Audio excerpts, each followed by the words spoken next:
اب سوال نمبر 2 ہے کہ سبق کے متن کے مطابق درست جواب کا انتخاب کریں۔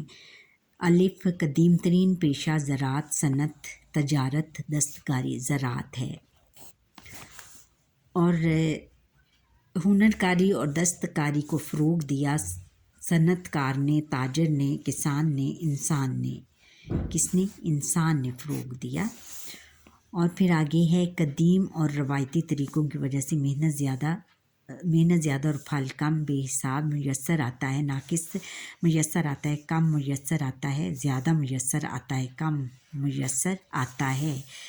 مختلف قسم کے کیڑوں کے حملے کی وجہ سے تباہ ہو جاتی ہیں نیندیں فصلیں، صنعتیں، نہریں، فصلیں۔ اور گیہوں کو آٹے یا ڈبل روٹی کی شکل دینے کے لیے ضرورت پڑتی ہے زراعت کی، صنعت کی، تجارت کی، دستکاری کی، صنعت کی۔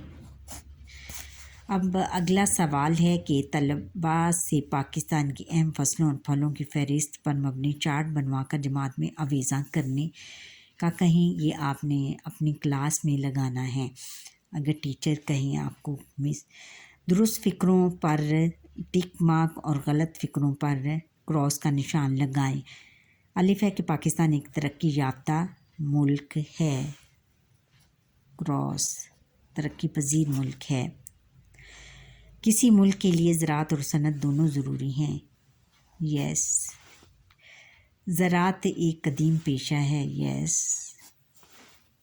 پاکستان کی بیشتر آبادی دستکاری سے منسلک ہے، غلط، رانگ ہے یہ۔ اور پھر ہے پاکستان جراثیم کش ادویات کی وجہ سے زراعت کے شعبے نے ایک نئی صورت اختیار کر لی ہے، یس۔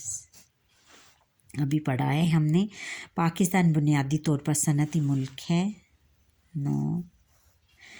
اچھا آگے، پاکستان میں بھی زراعت اور کاشتکاری کے قدیم اور روایتی طریقے رائج تھے، یس۔